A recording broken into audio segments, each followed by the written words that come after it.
today I wanted to show you guys how to make these die cut stickers at home, and the best part is that they are really high quality and waterproof. Alright, let's get started. Okay, so to make a sticker, first we need a sticker design, right? So I use Procreate as my drawing app, and here I'm just making a really simple, easy sticker. And after you finish your sticker design, we're going to have to give it a little bit of a border. So I'm going to show you a way of how to do it. And of course, manually, you can just outline it, but here's another way that we can do it if you have a more complex design. So make sure that your entire sticker design is on one layer. And what we're going to do is slide over, duplicate. And then on the bottom layer, we're going to hit select right here, go back and hit fill layer. So this way we have a white version of the original sticker design. So with the white layer selected, we're gonna go up to the wand icon up here and hit Gaussian blur. And we're gonna drag our pen across the screen to give us a little bit of a white border. And I like to stick around 10%, but I'm gonna end up at like 15 right here. So now select the Gaussian blur layer, go to the S icon here, the select one, and then hit automatic. And then we're gonna hit invert. Now we're gonna increase the selection threshold. So you see the black shape, and we're going to move this across. Now with this shape, go to the layers menu again and hit the plus icon, and then click on this new layer and then select fill layer. Now we have a white background that perfectly outlines the sticker. So just go to the Gaussian blur layer, and we're just gonna delete that. If it's not exactly the shape that you want, I would just take the monoliner and edit the shape to be exactly the way that you want it.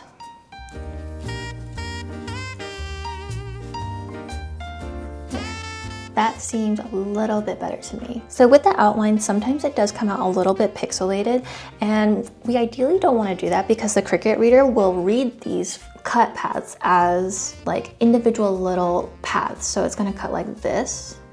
This is like the blown up version of what's going on here. So I would take the monoliner and just kind of go over and smooth it out again.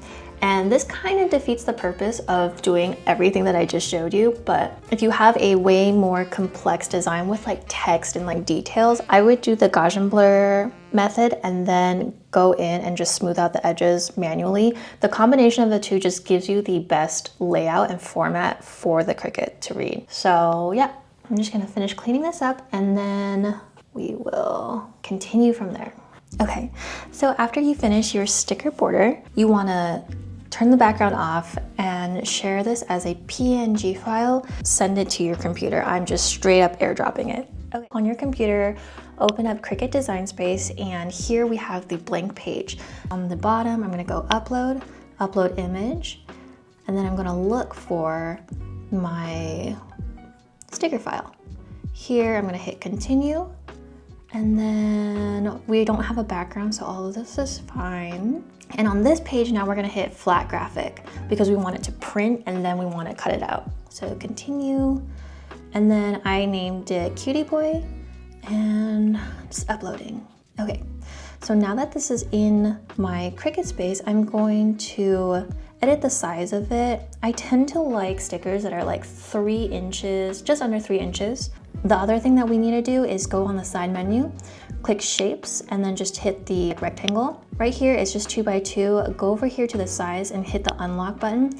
And this is gonna be kind of weird, but this is gonna be really helpful. So on the width, you type in 6.86, and then on the height, we're gonna type in 9.19. This is basically our template for us to determine how many of these stickers we can put on, because we're gonna try to print on a full sheet of paper, but Cricut kind of cuts off a bit of the outside because it needs to orient itself, print its markers, so it can figure out where to start cutting. So there's a lot of lost space, but these are the most specific numbers that I have found to work in order to get as many stickers as possible onto the sticker sheet. So on the side menu, we're just gonna drag this to the bottom, and then when we're happy with the size of our sticker, let's just click on that. And I'm gonna see how many I can fit on one sheet of paper. Ideally, I would like to have maybe like 3 across, so I think we need to go even smaller. Copy these over. All right, so now that you have the format of as many stickers as you want on the menu, select every single layer except the square, and then on this icon, hit flatten. Then we're gonna go to the square layer and then turn the eyeball off so it's gone. And then when you're done, hit make, and you'll be able to see that all your stickers will fit on a single sheet of paper. And then once you're done, hit continue, and then right here, send to printer. And then from there, we'll just send it over to the printer and grab it. I store all my papers here. This is my sticker paper tray. Grab a couple of sheets. Let's get this in and then make sure it's all aligned well.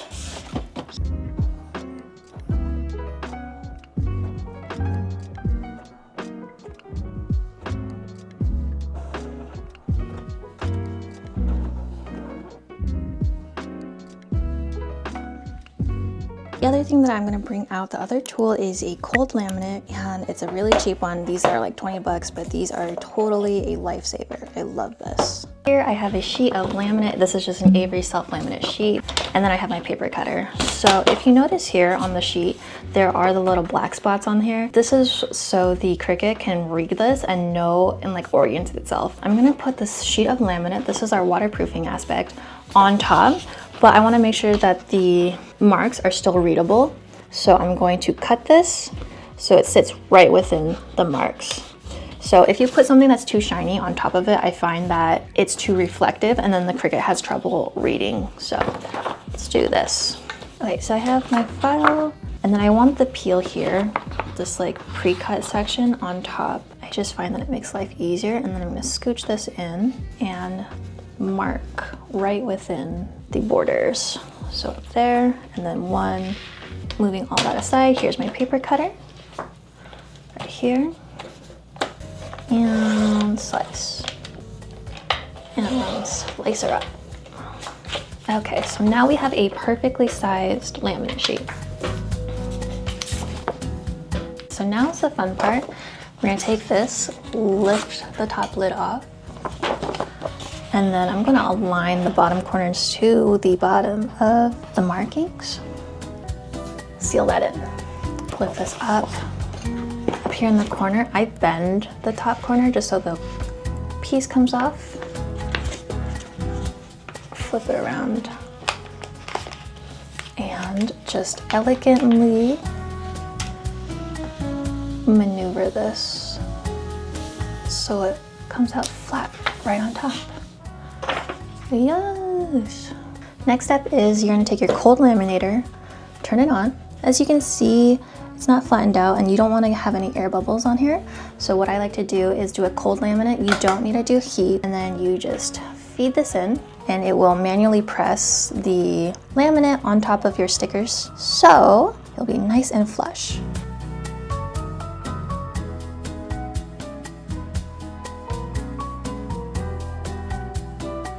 Okay, out the other way. If you take a peek at the light, it is completely flat. I love this. This was such a quality of life improvement. Highly recommend. This is my cutting machine. I am just using a Cricut Air Explorer 2, and I bought this secondhand. You don't need anything super fancy. Hit that open. Ooh. On the wheel, I actually have it set to Poster Plus, I believe, just because I know my sticker paper and my laminate makes it super thick, so I wanted to do an effective job of cutting all the way. We just need to stick it right onto the Cricut mat, and this is not an official Cricut mat. This one is very well used, as you can tell, and is like hardly sticky anymore. So what I need to do is just take regular old Scotch tape and just tape down the corners just so when it's rolling through the Cricut machine, it doesn't peel up, because that would be extremely non-ideal. So I just like to do the top two corners and then the bottom ledge down here. We're ready to feed this into the machine.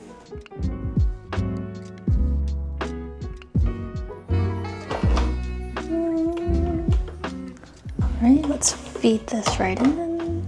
I like to press it all the way up into the rollers until there's resistance, and then hit the arrows. When she starts blinking, And let's go.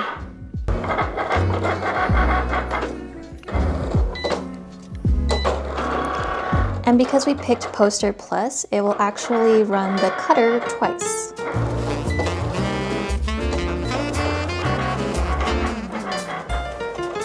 All right, let's take her out. She's done.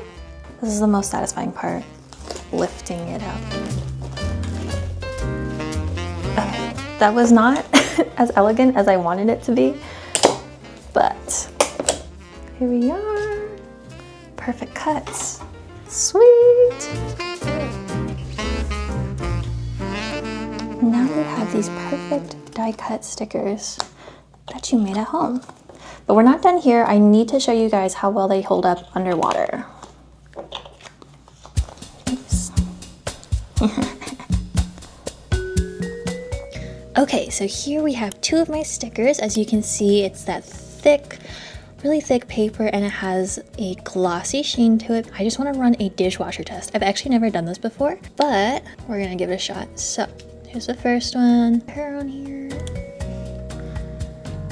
And then I also have the peach one, because I'm gonna put it on the other side, just so we can compare in the dishwasher and make sure that we aren't getting a side that's like less splashed or something. This, and we'll just put her right here.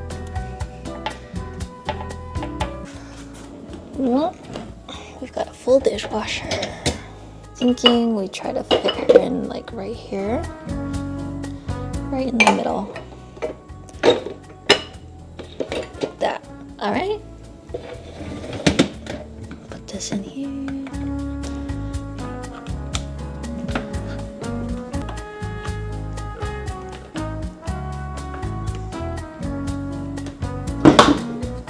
All right. We'll check in on you later. Tomorrow morning. Good morning. The dishwasher has run all night and the mug have sat in the heat and the moisture all night long. So let's open it up and see how it looks. Okay, moment of truth.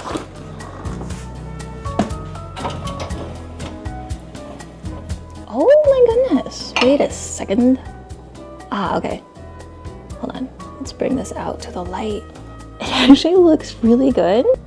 Okay, it is a little bit wrinkled, but she hasn't smeared. The ink isn't running. If you see it, it has like kind of warped a little bit, but I think if you just kind of press down, check the other side. I think it's more prevalent on this side, but what? I'm gonna try peeling this off just to see how the backside held up. Peel. Ah. Really, really good.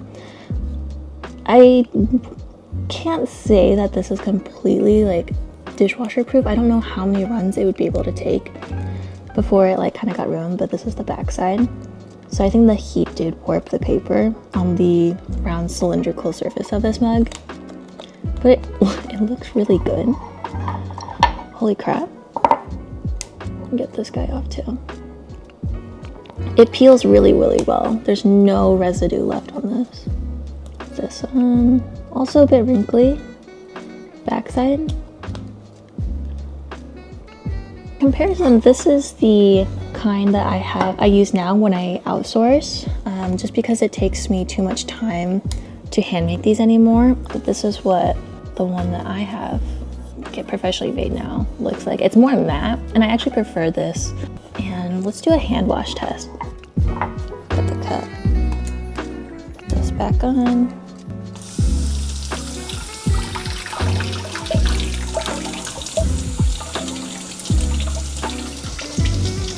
That is so impressive.